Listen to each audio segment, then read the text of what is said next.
messieurs, bonjour et bienvenue dans cette émission spéciale qui reçoit pour vous un invité des marques.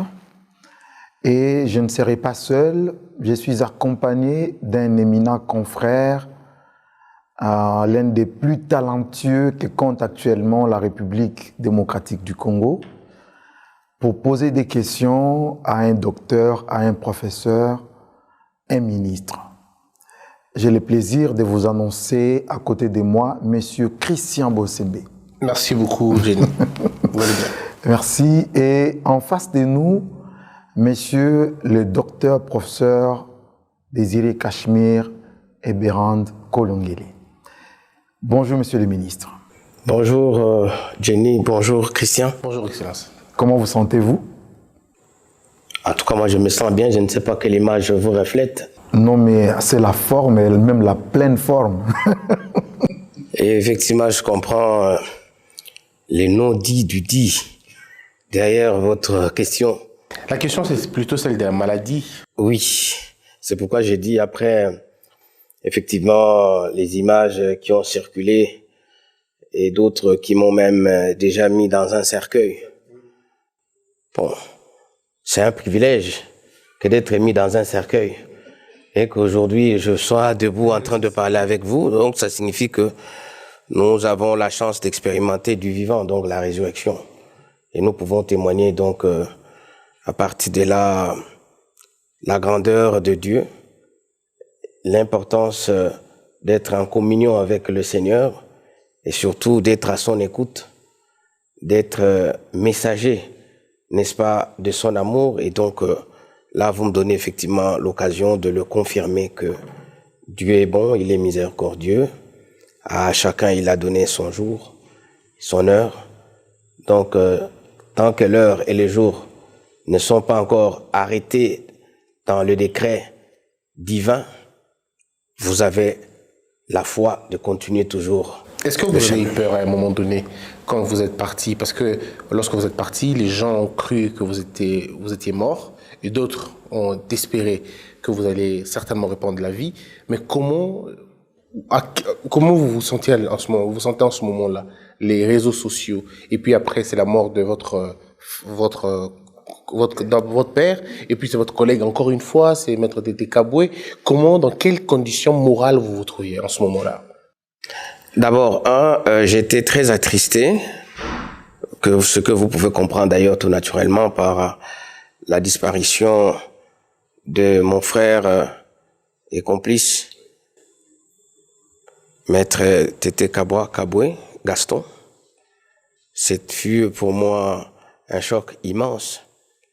Parce que nous avons une histoire commune qui commence dès l'enfance, en tout cas à l'âge de l'école secondaire, qui remonte à l'université et qui va jusque dans notre premier emploi professionnel. Je l'ai précédé d'une année au même cabinet et il m'a suivi une année après à l'université en France en tant que doctorant et on s'est suivi comme ça jusqu'à ce que nous nous sommes retrouvés à la présidence. Donc il y avait cette complicité qui fait que vraiment beaucoup de choses nous liaient. D'abord à l'université, vous étiez Dieu le Fils, lui voilà. était Dieu le Saint-Esprit. Pour ceux qui connaissent ce passage-là, effectivement, nous nous sommes trouvés tous encadrés par le grand maître, le professeur Lukombe, qui nous avait pris en ce moment-là comme assistant. Et donc, autour de lui, nous formions, comme vous dites, cette sainte trinité scientifique. Et voilà, il est parti, paix à son âme. Donc, je dis, cet événement m'avait beaucoup attristé. Et quelques temps après, lorsque je me suis retrouvé en face de la maladie de mon père, qui est tombé malade presque à la même période, qui fut également quelques jours après interné à l'hôpital. Et moi-même, je suis tombé également malade. Donc, dans ces contextes-là, c'était effectivement une période assez difficile.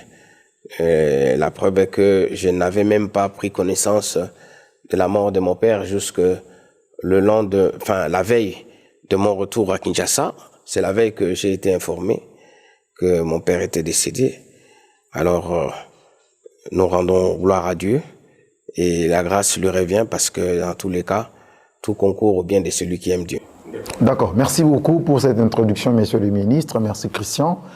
Ceux qui nous suivent sur Bossolo Télévision, merci beaucoup à vous. Tous ceux qui nous suivent sur la radio Top Congo, sur Congo Base TV, Congo Market TV et sur tous les autres médias partenaires, merci beaucoup de votre sympathique attention.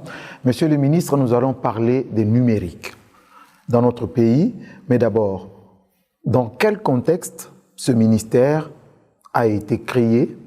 Parce qu'il faut signaler que nous tournons cette émission dans le bureau qu'a occupé le président, qui est occupé par le président Kasavubu.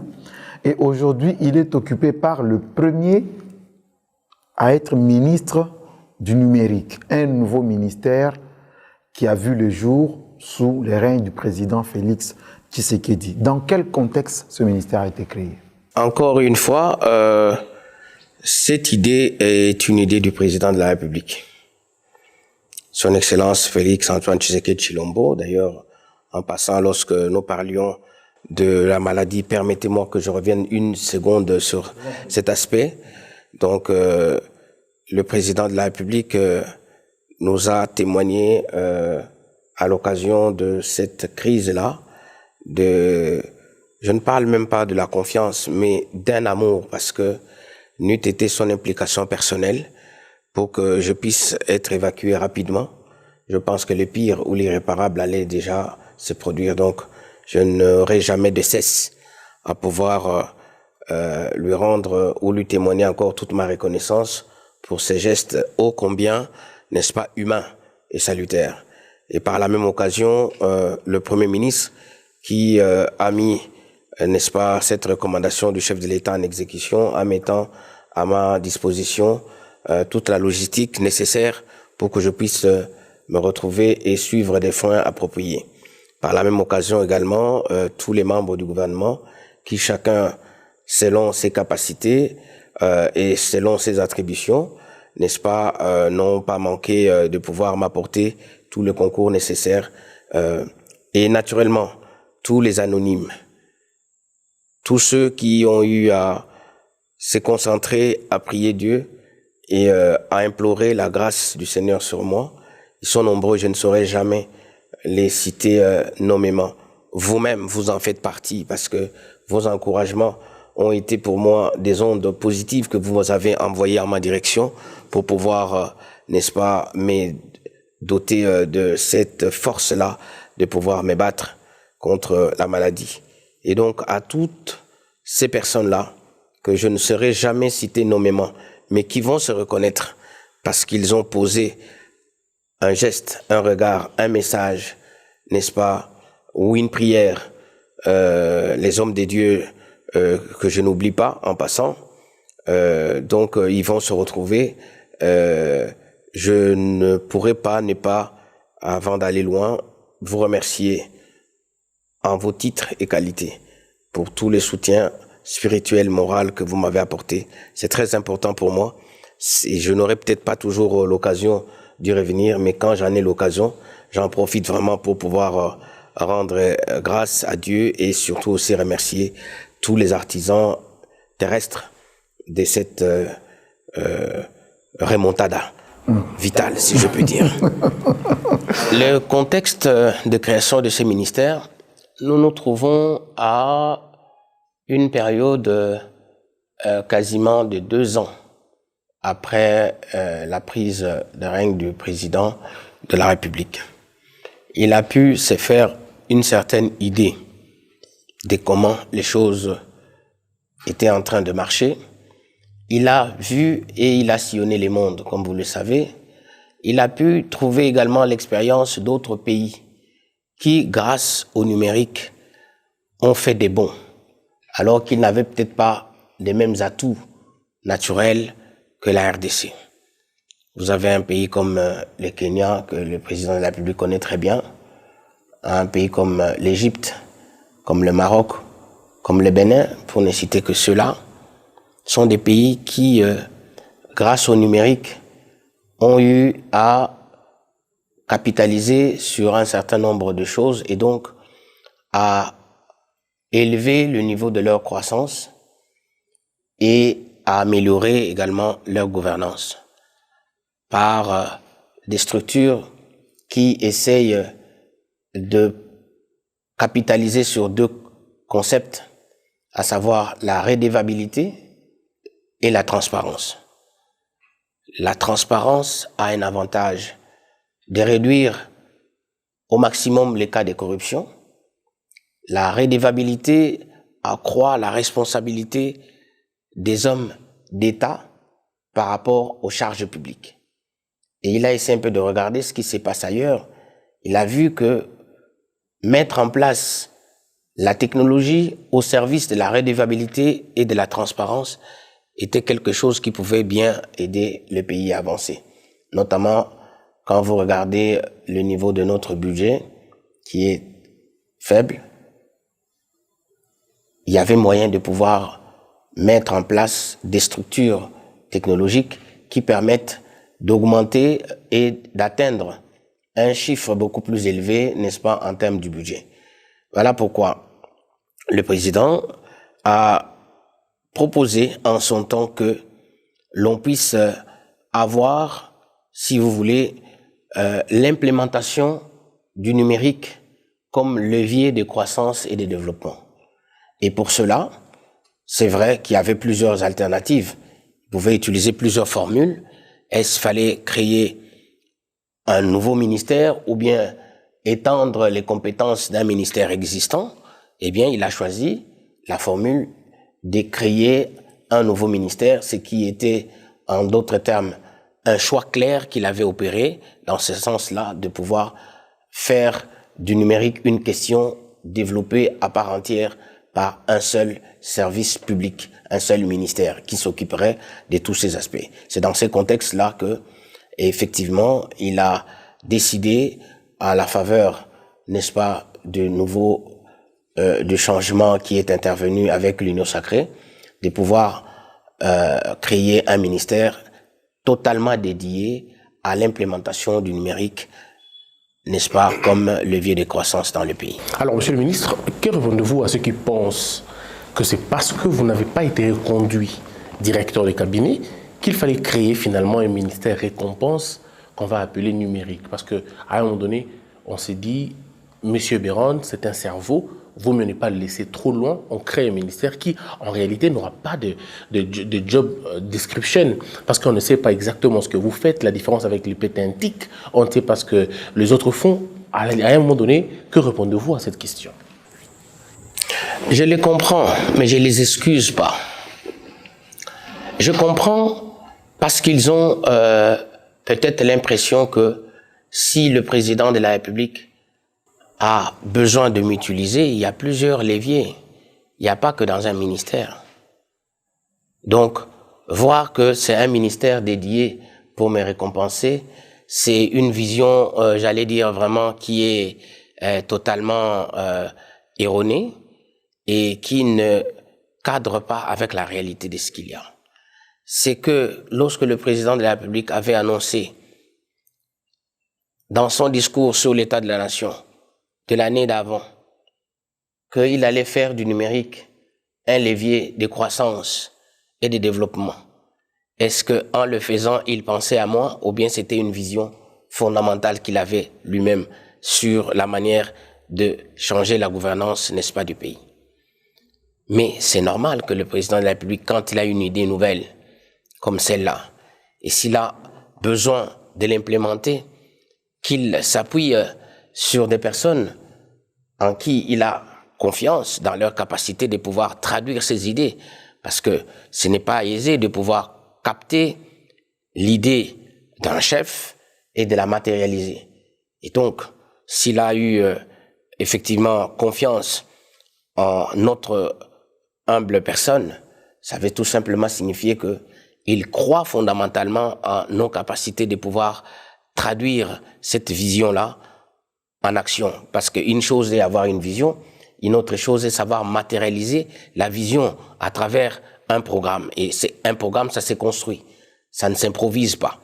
Et voilà pourquoi vous voyez bien que lorsque le ministère a été créé nouvellement, contrairement aux apôtres de la précipitation, qui voulaient que par un tour de bras, nous puissions tout mettre en place, ça nécessitait un petit temps de réflexion parce qu'il fallait bien concevoir tous les cadres conceptuels de ces ministères. Et pour ça, nous avons eu justement à relever ce challenge-là en commençant d'abord et avant tout donc par chercher à réaliser une feuille de route du programme du gouvernement en matière de transition numérique. Qui conçoit cette feuille de route? Vous ou le président, l'initiateur de ce projet? Le président a eu une vision. Maintenant, il faut traduire cette vision-là en un programme. Voyez-vous, le président, ce n'est pas le gouvernement. Il est chef de l'État. Il est chef de l'exécutif. Mais ce n'est pas le président qui a la charge, n'est-ce pas, de la vie quotidienne, si vous voulez, de la nation en termes des activités gouvernementales. Vous étiez directeur de cabinet, certainement vous vous êtes dit, après moi il y aura certainement quelqu'un d'autre, alors vaut mieux me créer déjà une brèche, un ministère, et puis après c'est beaucoup plus facile pour vous. Encore une fois, un raccourci. Parce que quand on prend des raccourcis, on peut aller vite, mais avec aussi un risque de s'égarer.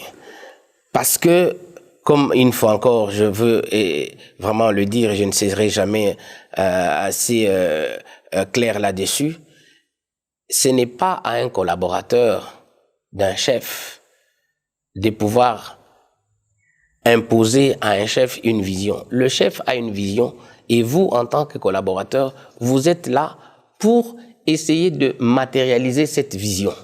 Donc, tout ce qui a été fait, la vision est celle du président.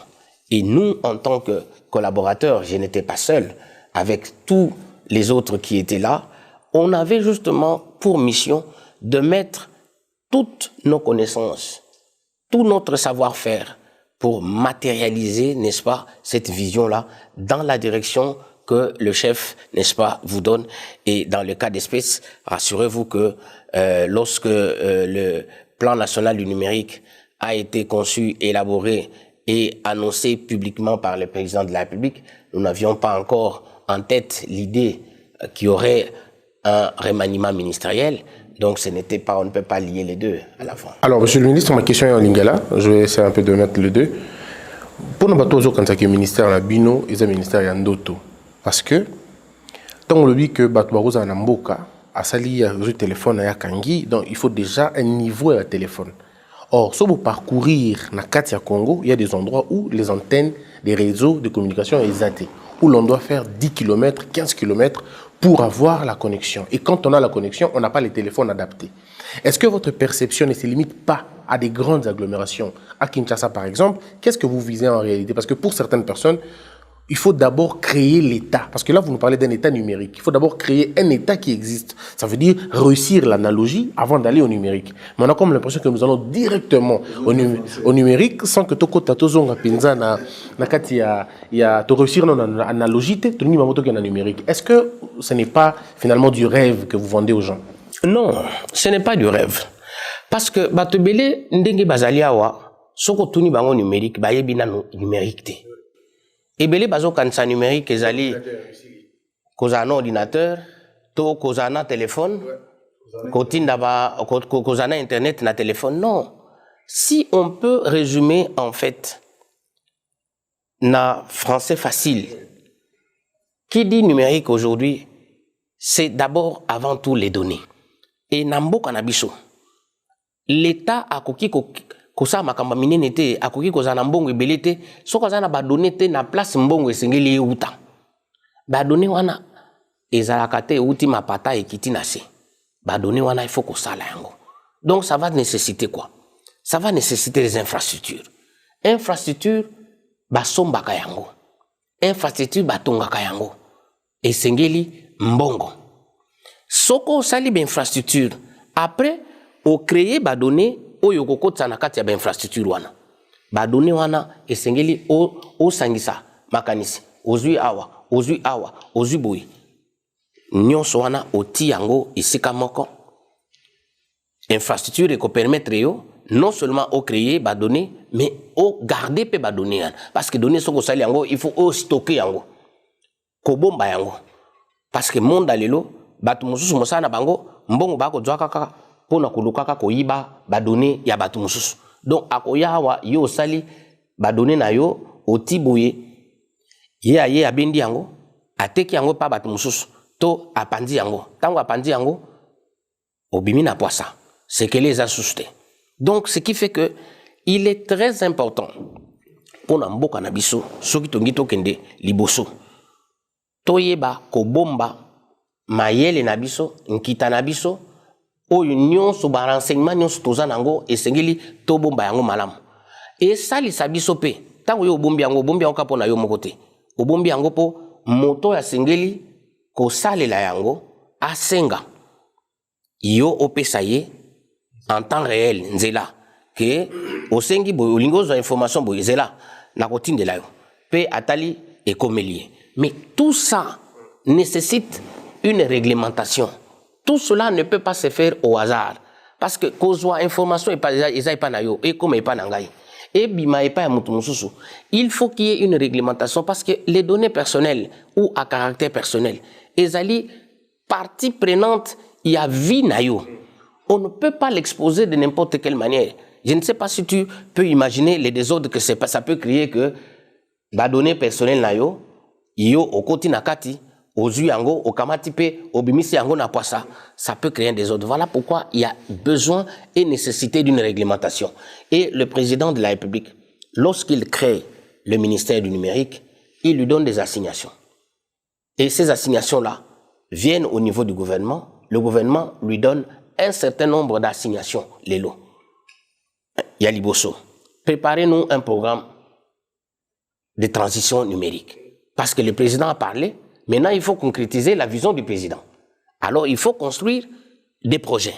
Parce que pour passer de la phase A vers la phase B, il faut qu'il y ait une programmation, il faut qu'il y ait des projets. Et c'est ça le travail que nous avons fait. Au jour d'aujourd'hui, quand je vous ai parlé, n'est-ce pas, du programme de transformation numérique, c'est qu'on a proposé au gouvernement que si vous commencez par ici, vous passez par là, vous arrivez par ici, nous allons assumer, n'est-ce pas, cette première transition. Deuxième chose, il a fallu faire un certain nombre de choses.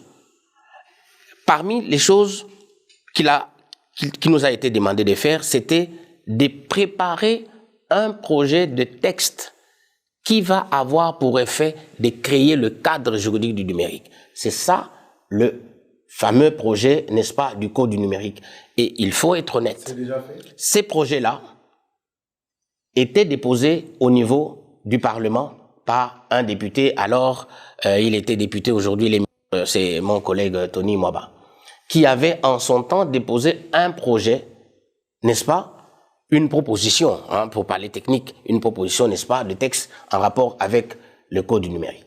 Lorsque le président a créé ces postes, le Parlement s'est vu obligé de nous retourner ces textes-là pour qu'on le regarde maintenant avec les yeux du gouvernement, comment maintenant le retravailler pour pouvoir le mettre en osmose avec la vision du président de la République. Parce que le député, quand il l'a fait en tant que tout autre député qui peut avoir une idée, mais maintenant, il fallait que cette idée-là soit conformée à la vision du président. C'est le travail qui a été fait. Le tout premier travail que nous avons fait quand nous sommes arrivés, c'était d'abord de reprendre la main sur ce document-là. Et nous l'avons travaillé dans le cadre d'un atelier qui a été organisé de plusieurs jours, où nous avons eu des inputs venant de tout le monde. Monsieur le ministre, nous courons tellement derrière le temps, mais dans le lot des éléments que vous avez apportés comme contenu pendant le règne, on parle aussi de la charte du numérique. C'est quoi cette charte? La charte graphique, vous voulez dire? Voilà. C'est-à-dire que dans les choses que nous étions censés faire, s'il faut le chronométrer, nous avions du côté de la réglementation. Le code, les projets du code, nous avons travaillé avec nos équipes et nous avons suffisamment avancé aujourd'hui. Le code le projet est en discussion au niveau du gouvernement. Le gouvernement va le renvoyer, n'est-ce pas, au Parlement. Je pense que lors de la rentrée parlementaire du mois de mars, c'est parmi les dossiers que le Parlement devra se prononcer là-dessus. Deuxième chose, le gouvernement nous avait demandé de pouvoir harmoniser l'aspect visuel de la République. Il y a beaucoup de documents qui viennent du gouvernement, qui viennent des services publics. Au jour d'aujourd'hui, quand vous regardez, en termes de référence, chacun fait un peu à sa façon.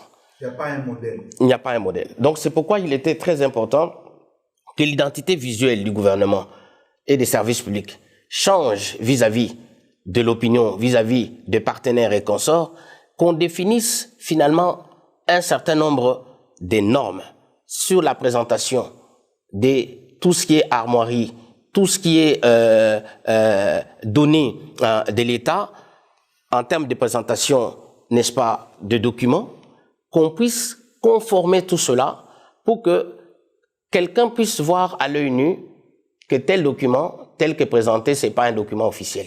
Qu'il ait la possibilité de pouvoir douter de cela.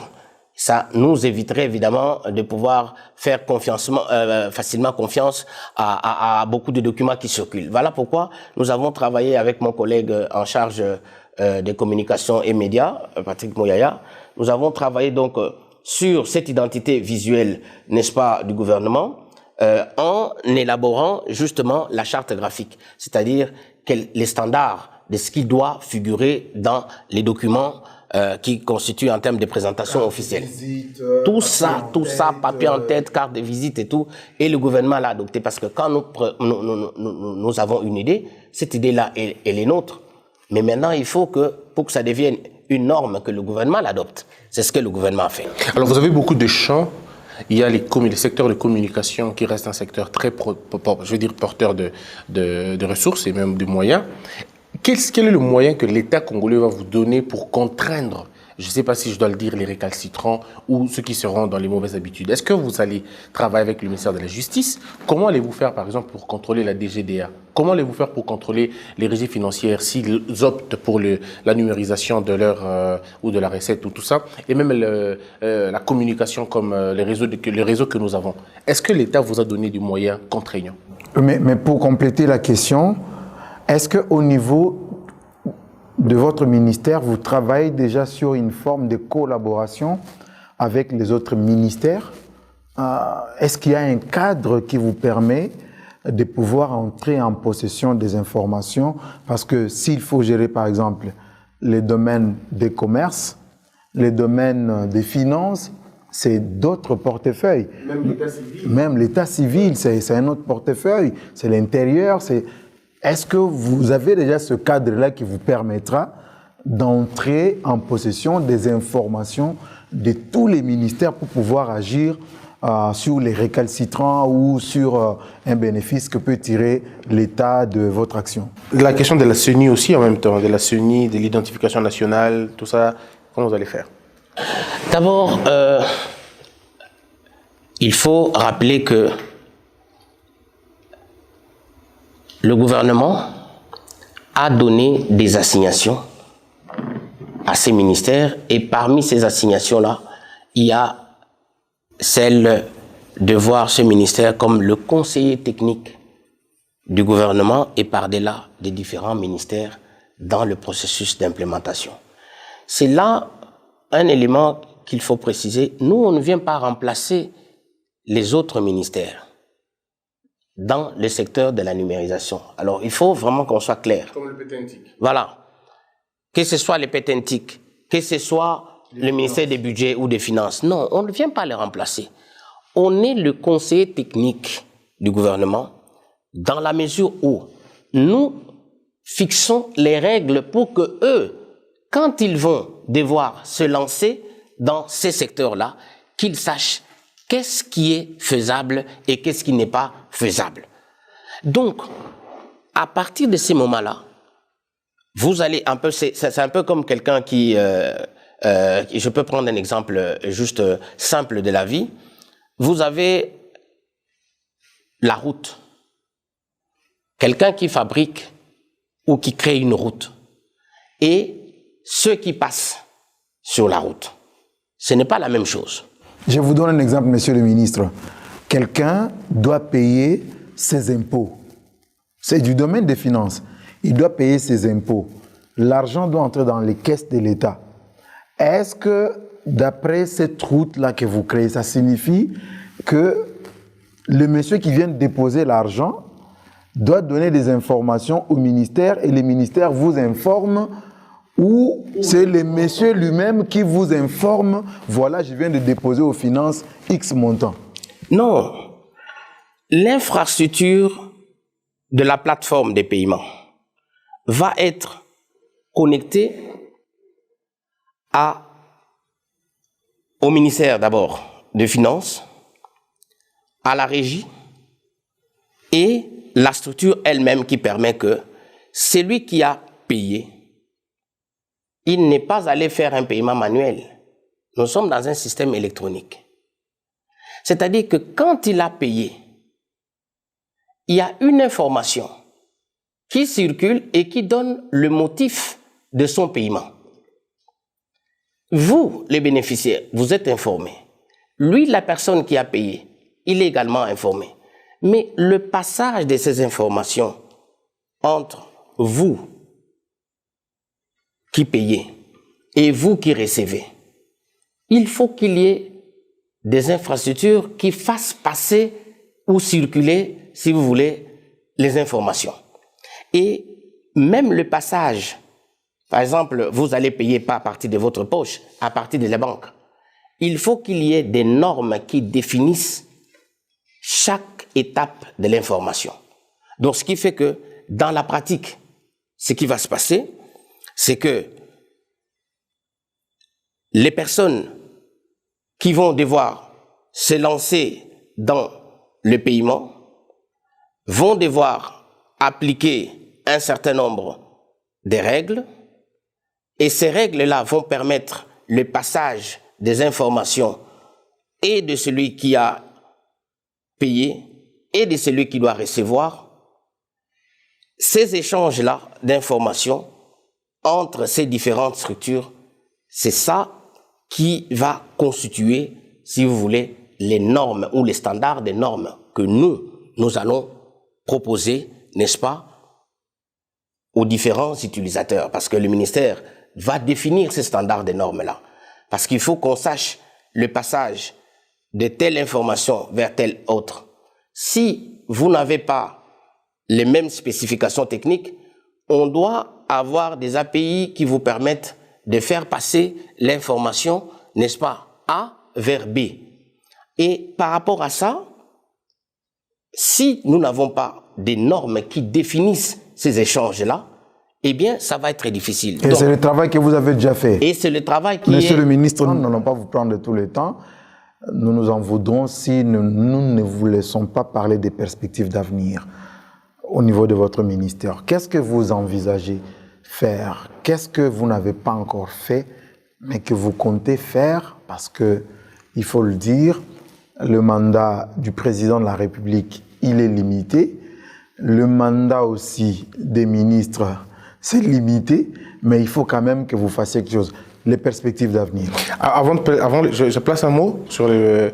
Est-ce que vous allez créer une sorte de Silicon Valley en République démocratique du Congo? Est-ce qu'on aura ce laboratoire de penseurs qui connaissent la matière, qui apprennent de la matière, et qui peuvent le mettre en pratique? Est-ce que vous avez toutes ces personnes-là?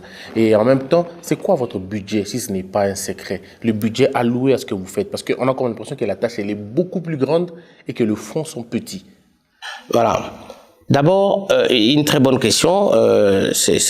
Vous aussi, vous avez soulevé une préoccupation qui est très importante.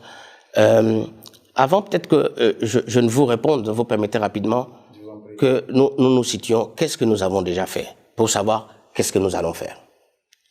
Je vous ai dit que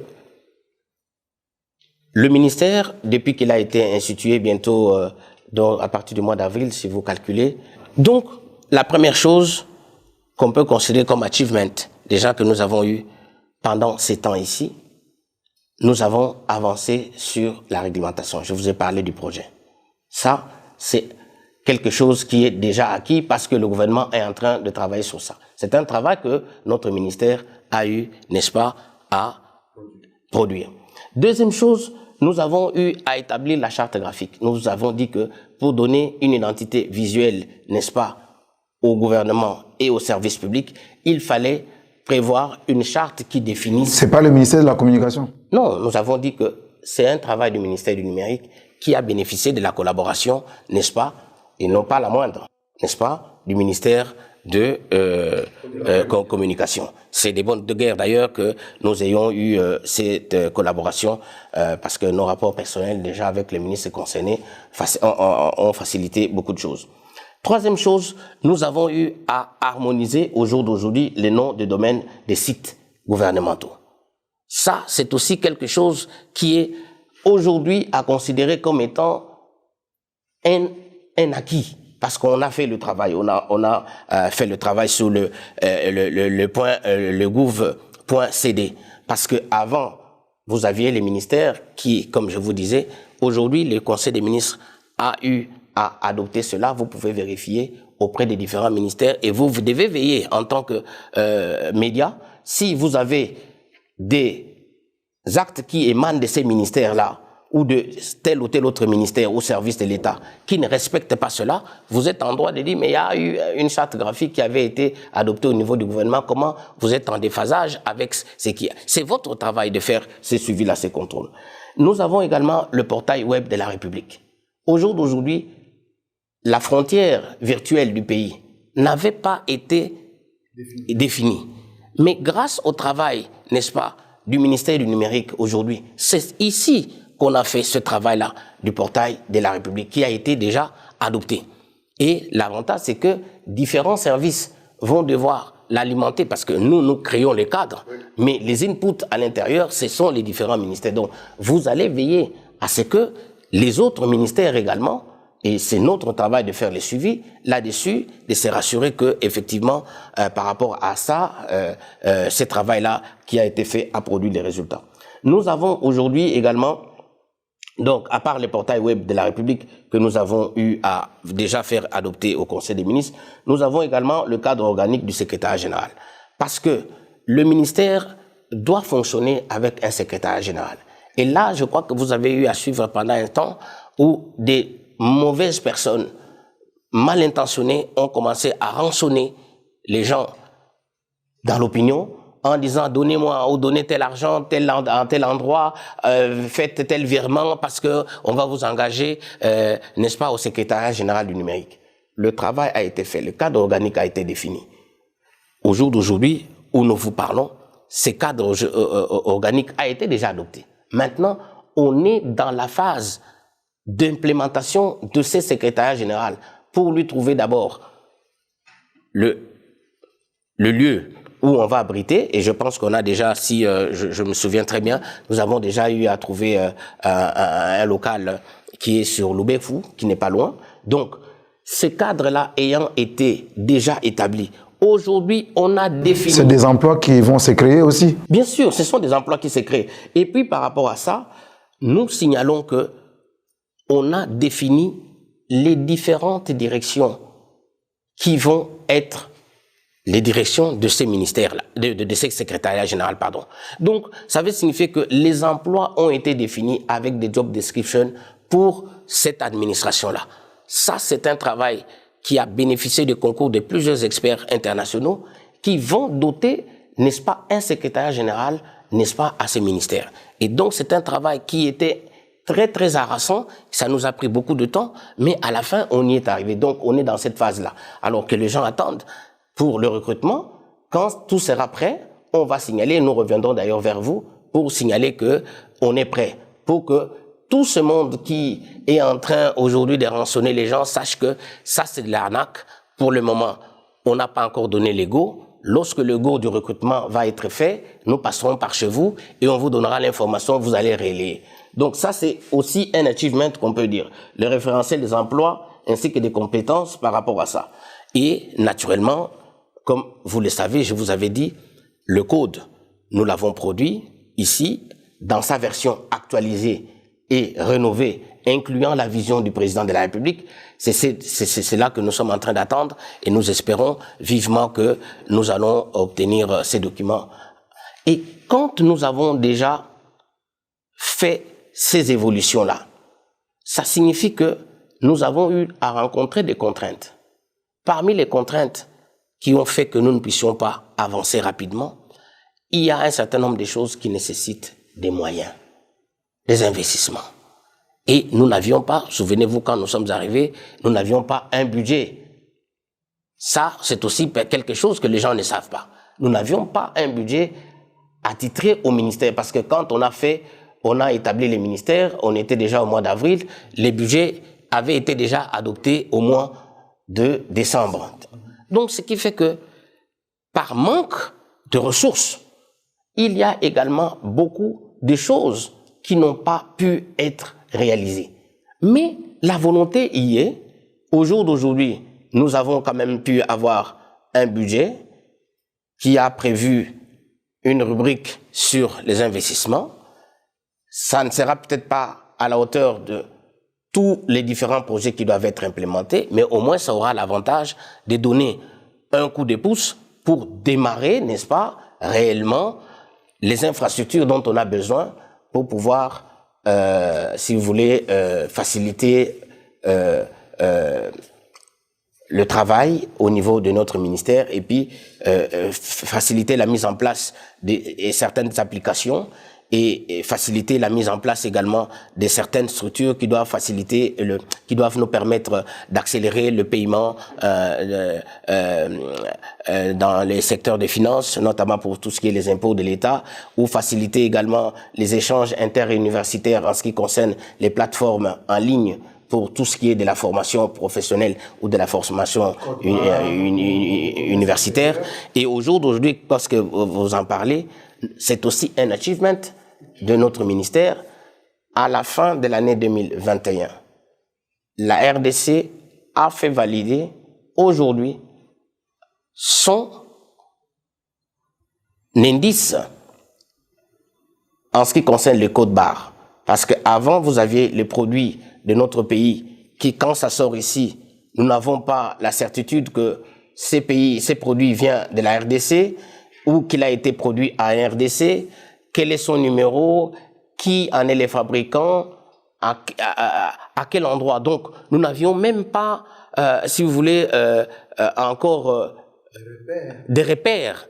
Mais grâce aujourd'hui au travail du numérique, donc, je pense que vous avez pu remarquer que on nous a accordé, nous, la RDC, et ça, c'est l'avantage quand même de notre ministère, au cours de l'année 2021, pardon, on nous a accordé aujourd'hui l'indice, n'est-ce pas, qui constitue le préfixe ou l'indice pour la RDC en matière de code barre. Donc, vous l'avez, vous pouvez dorénavant le vérifier si vous avez la possibilité de le faire. Est-ce que vous êtes ouvert par rapport au start-up? Le ministère est ouvert. La preuve est que quand vous regardez aujourd'hui sur notre répertoire des start-up, ceux qui se sont inscrits ou qui se sont manifestés auprès du ministère, nous avons encouragé d'autres qui ont obtenu, n'est-ce pas, des financements. Je vous dis par exemple que grâce à ces ministères, quand nous avons été à Vivatech en France, nous avions amené quelques start-up congolaises qui ont eu quand même à trouver des partenaires.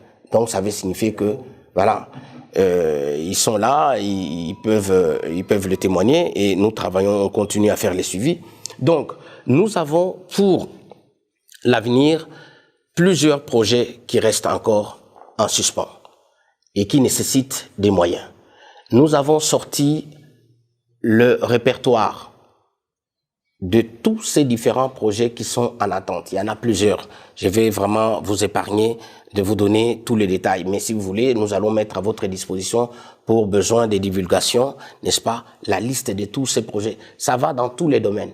Nous avons aussi bien dans le domaine des finances, dans le domaine de l'enseignement, dans le domaine de justice. Ah, bien sûr, parce qu'il y a un projet, effectivement, qui a été proposé par un partenaire venu de France et qui proposait justement